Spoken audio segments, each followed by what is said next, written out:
Jimmy crystal नाम का ये आदमी जो पहले मौत से बच निकला था, आज 28 साल बाद मौत उसका पीछा करते हुए एक ऐसी दुनिया में वापस आ गई है जहां हर तरफ एक इन्फेक्शन फैल गया है, जिसकी वजह से लोग गुस्सैल और आदमखोर बन गए हैं। ये इन्फेक्टेड लोग अगर किसी को काट लें तो वो भी उनकी तरह ही बन जाता है, और इन्फेक्टेड किसी भी इंसान को जिंदा नहीं छोड़ते क्योंकि उन्हें हर एक इंसान के अंदर एक राक्षस दिखाई देता है। अब तक उस गाँव के आधे से ज्यादा लोग इन्फेक्टेड हो चुके थे और बचे हुए लोग छुपकर अलग अलग घर में रह रहे थे, जिनमें से कुछ लोग हर रोज इन्फेक्टेड हो चुके लोगों का शिकार करने के लिए जाते थे ताकि उनकी जिंदगी कुछ और दिन तक बढ़ सके, क्योंकि ये इन्फेक्टेड लोग आज नहीं तो कल उन्हें मार ही देंगे। इस पूरे गांव में सिर्फ एक आदमी ही ऐसा है जो इन इन्फेक्टेड लोगों से नहीं डरता, और उस आदमी का नाम है डॉक्टर कैल्सन। कैल्सन कोई मामूली आदमी नहीं, बल्कि वो इन्फेक्टेड लोगों को मारकर उनकी हड्डियों से एक टेम्पल बना रहा है जिसका नाम बोन टेम्पल है। कैल्सन हड्डियों के पिलर्स के बीच में रहता है और वहीं पर वो अपना बोन टेम्पल तैयार कर रहा है। वहीं जिमी क्रिस्टल खुद को इस गांव का मसीहा मानता है। उसने अपनी एक छोटी सी फौज बना रखी है जिसमें हर एक शख्स का नाम जिमी है।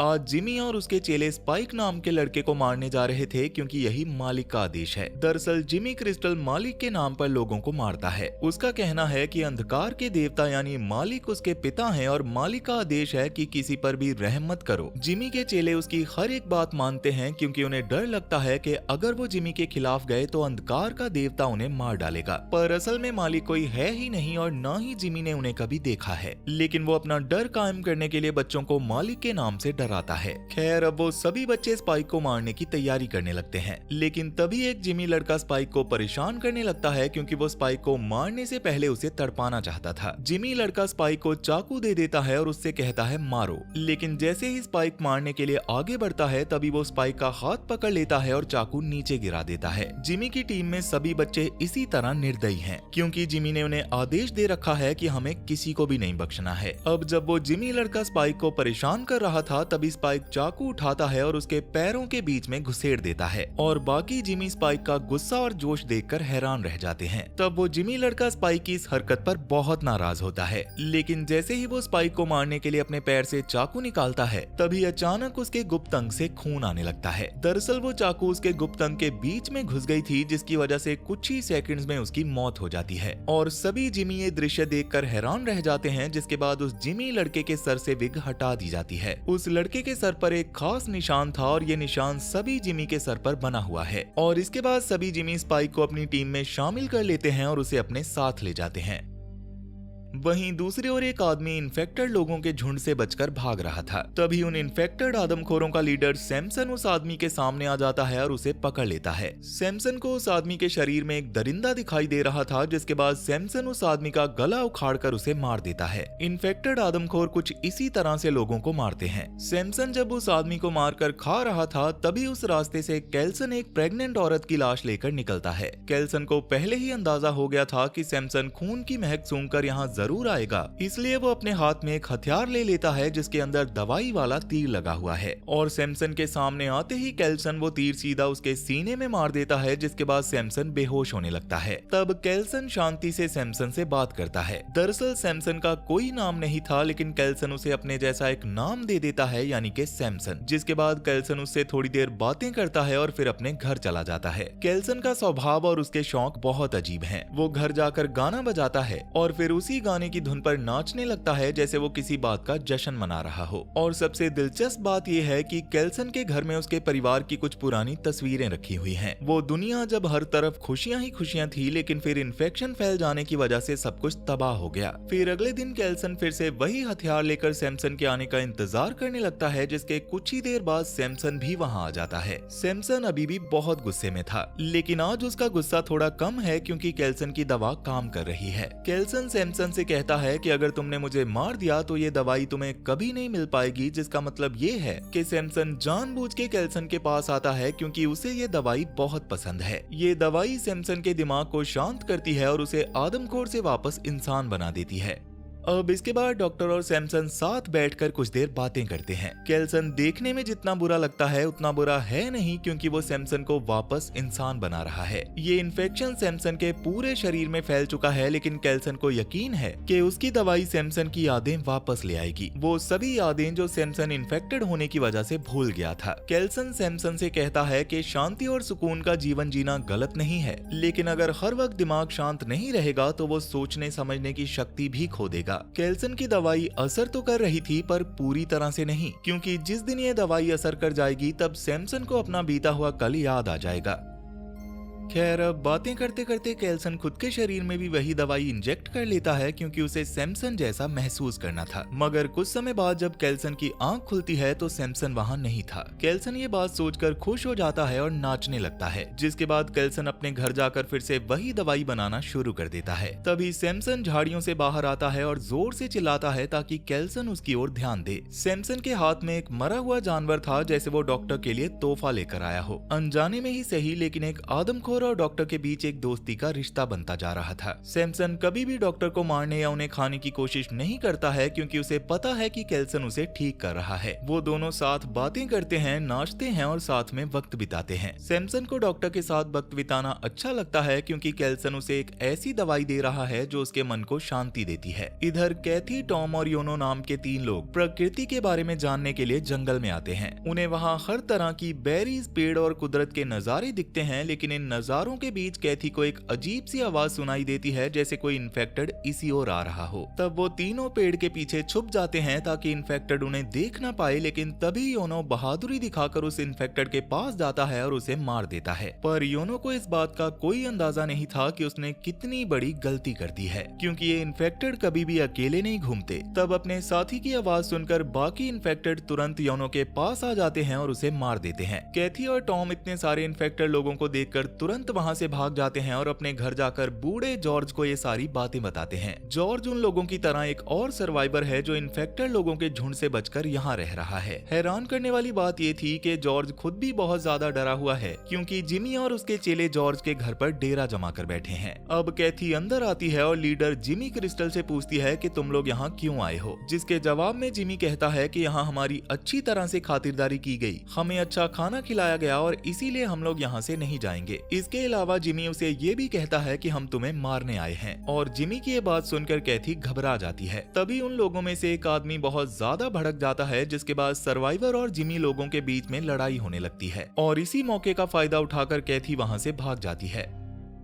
अब इसके बाद जिमी अपने ग्रुप की एक लड़की जिसका नाम जिमी इंक है, उसे जंगल में एक घर ढूंढने के लिए भेजता है जहां वो लोग रह सकें। तब जिमी इंक अपने बॉस की बात मान लेती है, लेकिन जब वो जंगल में जा रही थी तभी उसे योनो दिखता है, जो कि पूरी तरह से इन्फेक्टेड हो चुका था। जिमी इंक शुरू से ही बहुत चालाक, बहादुर और तेज दिमाग वाली लड़की है। वो योनो के हमला करने से पहले ही उसे चाकू से मार देती है और अपने रास्ते चली जाती है। अब जब जिमी थोड़ा आगे बढ़ती है तभी उसे एक आदमी दिखाई देता है, जो कि एक आदमखोर के सामने नाच रहा था, और ये आदमी कोई और नहीं बल्कि केल्सन है। जिमी इंक केल्सन और सैमसन को साथ में डांस करता हुआ देख लेती है, जिसके बाद अगला सीन शिफ्ट होता है जिमी क्रिस्टल की ओर। इधर जिमी, टॉम और बाकी लोगों को पकड़कर अपने अड्डे पर ले आता है, जिसके बाद वो अपने चेलों को मालिक की कहानी सुनाता है कि जो भी वो लोग कर रहे हैं वो सब मालिक का आदेश है। जिसके बाद जिमी क्रिस्टल और बाकी जिमी उन लोगों के शरीर को फाड़ने लगते हैं। ये सब देखकर स्पाइक को उल्टी आने लगती है, जिसके बाद वो घर से बाहर आ जाता है। तभी जिमी इंक वहाँ आती है और स्पाइक को समझाती है कि तुम्हें इन सब की आदत डालनी होगी, क्योंकि जिमी होने का मतलब है बेरहम और पत्थर दिल, जो कि किसी को भी नहीं बख्शते। खैर, अब रात के वक्त जब केल्सन सैमसन के शरीर में दवाई इंजेक्ट कर रहा था तभी सैमसन आसमान की ओर देखते हुए कहता है चांद। केल्सन ने सैमसन के मुंह से पहली बार कोई शब्द सुना था, जिसका मतलब यही था कि उसकी याददाश्त वापस आ रही है। सैमसन बोल सकता है, ये जानकर केल्सन की आंखों में आंसू आ जाते हैं, क्योंकि आखिरकार इतने समय बाद केल्सन की मेहनत रंग ला रही थी। वहीं दूसरी ओर जिमी अपनी परंपरा के अनुसार उन लोगों को शहीद करने से पहले उन्हें लड़ने का एक मौका देता है। जिमी टॉम नाम के लड़के से कहता है कि तुम अपनी मौत के लिए किसी भी जिमी को चुन सकते हो। जिसके बाद टॉम एक जिमी लड़की को चुनता है, क्योंकि उसे लगता है कि शायद वो लड़की कम ताकतवर होगी। लेकिन तभी वो जिमी लड़की टॉम को मार मार कर उसकी चमड़ी उधेड़ देती है। तब बाकी जिमी लोगों को ये सब देखकर बहुत मजा आ रहा था, लेकिन जिमी लड़की टॉम को मारती इससे पहले ही उसके सर में कोई भारी चीज घुस जाती है और उसके नाक और मुंह से खून आने लगता है। तब वो लड़की रोते हुए कहती है कि मेरे साथ धोखा हुआ है, जिसके बाद कुछ ही पलों में उस जिमी लड़की की मौत हो जाती है। तब किसी को समझ ही नहीं आ रहा था कि ये सब किसने किया है, लेकिन तभी जिमी क्रिस्टल कैथी को देख लेता है जो छुपकर अपने परिवार को मरता हुआ देख रही थी। अब सारे जिमी उस लड़की को पकड़ने के लिए दौड़ते हैं, मगर तभी टॉम एक गैस सिलेंडर के पास जाता है और उसकी गैस लीक कर देता है, जिसके बाद कई सारे जिमी जलकर खाक हो जाते हैं और बचे हुए जिमी टॉम और बाकी लोगों को मार देते हैं।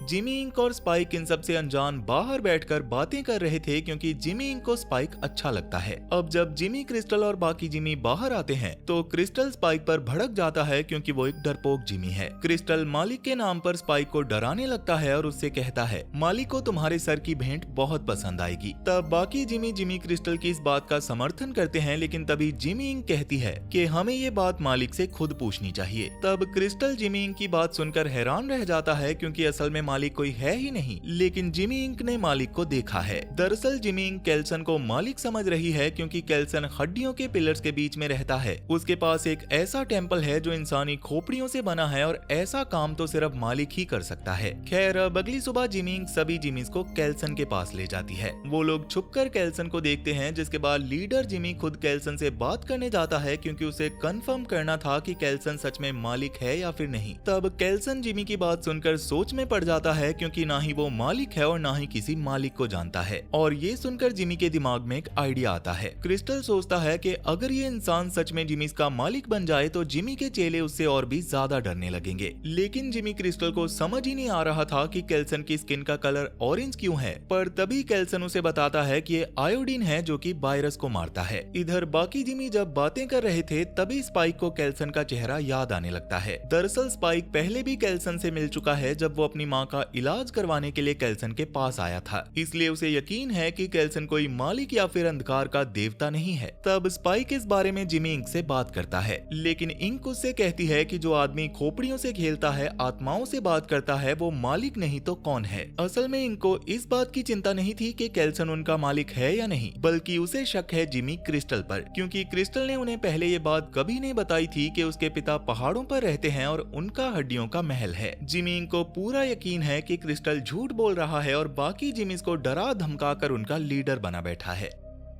वहीं दूसरी ओर जिमी क्रिस्टल केल्सन को धमकी देता है कि उसे जिमी लोगों का मालिक बनना होगा और अगर केल्सन ने ऐसा नहीं किया तो क्रिस्टल उसे मार देगा। और केल्सन भी मजबूर होकर क्रिस्टल की बात मान लेता है, लेकिन उसे कोई अंदाजा नहीं था कि उसने केल्सन को मालिक बनाकर कितनी बड़ी गलती कर दी है, क्योंकि केल्सन कोई मामूली आदमी नहीं है। अब रात के समय क्रिस्टल बाकी जिमीज के पास जाता है और उन्हें बताता है कि कल मालिक उन सभी से मिलेंगे, लेकिन क्रिस्टल अंधकार के देवता को रूबरू कराने से पहले सभी के सामने कुछ शर्तें रखता है, जैसे कोई भी जिमी मालिक के नजदीक नहीं जाएगा और उनसे कोई सवाल नहीं पूछेगा। तब सभी जिमी क्रिस्टल की बात मान लेते हैं, क्योंकि उन्हें तो बस मालिक से मिलना है। इधर केल्सन सैमसन के लिए एक नई और पावरफुल दवाई बनाता है, जिससे सैमसन की याददाश्त पूरी तरह से लौट आएगी। दरअसल केल्सन खुद भी नहीं जानता कि कल जिमी लोगों से मिलने के बाद वो जिंदा बच भी पाएगा या नहीं, इसलिए वो केल्सन के लिए एक नई दवाई बनाता है, लेकिन इस दवाई के ढेर सारे साइड इफेक्ट्स भी हैं, जिसकी वजह से सैमसन को हेमरेज हो सकता है या फिर उसे कोई और बीमारी हो सकती है। वहीं दूसरी ओर स्पाइक जिमी लोगों से बचकर भागने की कोशिश करता है, लेकिन तभी एक इन्फेक्टेड उस पर हमला कर देता है, जिसके बाद स्पाइक उस इन्फेक्टेड को मार गिराता है। लेकिन तभी एक जिमी लड़का स्पाइक के पास आता है और उसे मारने लगता है, क्योंकि शुरुआत में स्पाइक ने जिस जिमी के पैर में चाकू मारा था वो उस जिमी लड़के का करीबी दोस्त था। तब जिमी स्पाइक के सीने में चाकू घुसाने ही वाला था कि तभी जिमी इंक वहां आ जाती है और उस दूसरे जिमी को मार देती है। स्पाइक ये दृश्य देखकर काफी ज्यादा घबरा जाता है, लेकिन अच्छी बात ये थी कि जिमी इंक की वजह से वो पूरी तरह से सुरक्षित है। अब इसके थोड़ी देर बाद जिमी क्रिस्टल और बाकी जिमी भी वहां पर आ जाते हैं। क्रिस्टल इंक से पूछता है कि क्या हुआ था, जिसके जवाब में इंक उसे बताती है कि दूसरा जिमी स्पाइक पर हमला कर रहा था और इसलिए इंक को बीच में आना पड़ा। और अपनी बात खत्म करते हुए इंक क्रिस्टल को सर कह देती है, जिससे क्रिस्टल खुश हो जाता है और उसे माफ कर देता है। इधर केल्सन सैमसन को आवाज लगाता है, लेकिन पहली बार सैमसन उसके बुलाने पर नहीं आता। केल्सन ये बात सुनकर बहुत खुश होता जाता है क्योंकि सैमसन उसके बुलाने पर नहीं आया, जिसका मतलब उसकी याददाश्त वापस आ रही है। सैमसन एक नदी के पास बैठकर खुद को महसूस करने की कोशिश कर रहा था। उसे लगता है जैसे ये पूरी दुनिया एक बार फिर से रंगीन हो गई है और सैमसन इस दुनिया को देख पा रहा है। सैमसन एक बस के अंदर जाकर बैठ जाता है और तभी उसे वो पल याद आने लगते हैं जब वो अपने परिवार के साथ सफर कर रहा था। अब सैमसन पुरानी बातों को याद कर ही रहा था कि तभी उसे कुछ अजीब सी आवाज सुनाई देती है और अगले ही पल ढेर सारे इन्फेक्टेड लोग सैमसन के पीछे आकर खड़े हो जाते हैं, लेकिन सैमसन एक एक करके उन सबको मार गिराता है।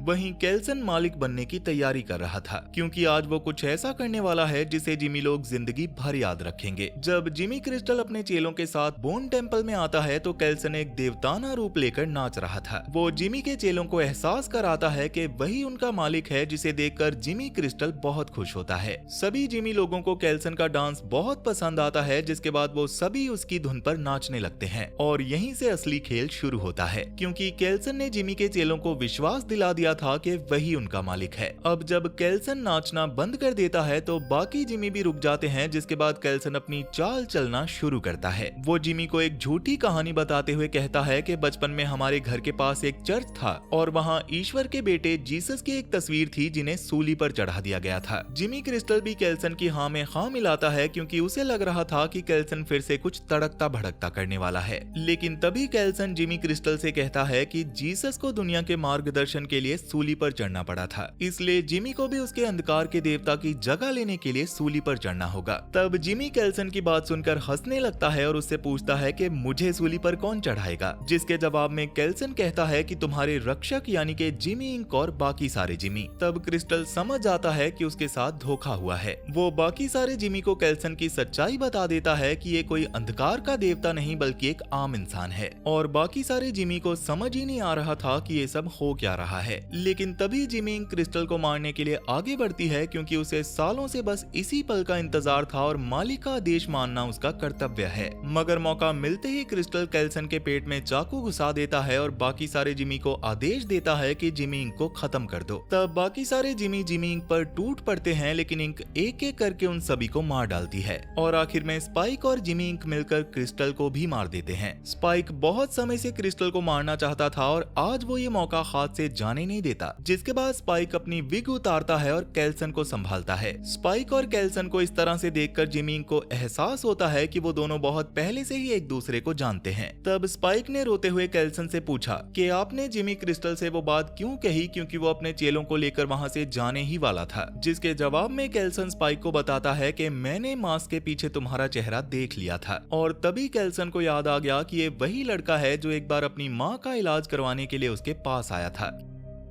खैर अब केल्सन की आंखें बंद होने ही वाली थी, लेकिन उससे पहले ही जिमी केल्सन के आखिरी आदेश को पूरा करती है। वो और स्पाइक मिलकर जिमी क्रिस्टल को सूली पर लटका देते हैं। उसके अंदर अभी भी जान बची थी, जिसके बाद क्रिस्टल सच में अपने मालिक को याद करने लगता है। तभी क्रिस्टल को किसी के कदमों की आवाज सुनाई देती है, जैसे कोई शख्स इसी ओर आ रहा है और ये आवाज किसी और की नहीं बल्कि सैमसन की थी। सैमसन अपने मालिक को मरा हुआ देखकर बहुत दुखी होता है और उन्हें धन्यवाद भी कहता है, क्योंकि अगर वो नहीं होते तो सैमसन अपनी पुरानी जिंदगी में वापस कभी नहीं लौट पाता। सैमसन के सामने उसके परमात्मा केल्सन की आंखें बंद हो जाती हैं, जिसके बाद सैमसन उन्हें गोद में उठा लेता है और वहां से ले जाता है और सैमसन को जाता हुआ देखकर जिमी फूट फूट कर रोने लगता है। लेकिन तभी सैमसन वापस आता है और जिमी क्रिस्टल को मार देता है। वहीं दूसरी ओर एक पिता और एक बेटी जब साथ बैठकर बातें कर रहे थे, तभी उन्हें इन्फेक्टेड लोगों के चिल्लाने की आवाज आती है, जिससे वो समझ जाते हैं कि इन्फेक्टेड किसी के पीछे पड़े हुए हैं। और हैरान करने वाली बात यह है कि फंसे हुए लोग कोई और नहीं बल्कि जिमी इंक और स्पाइक हैं, जो इन्फेक्टेड लोगों से बचकर भाग रहे थे। पर ये दुनिया पूरी तरह से बदल चुकी है और हर मोड़ पर मौत उनका इंतजार कर रही है। लेकिन असली खौफ तब शुरू होता है जब एक तबाही के बाद आपको ये तक ना पता हो कि आपका कोई अपना जिंदा है या फिर मौत के बाद भी वापस आ रहा है। क्योंकि एवा न्यूमन के साथ भी कुछ ऐसा ही हुआ था, जो कि एक फिजिकल थेरेपिस्ट है और टेस्मेनिया के कोर्ट पर हुए एक भयानक मिलिट्री डिजास्टर के बीच अपने खोए हुए पति मिच को ढूंढने निकली है और ये नहीं देखा तो समझो कुछ नहीं देखा।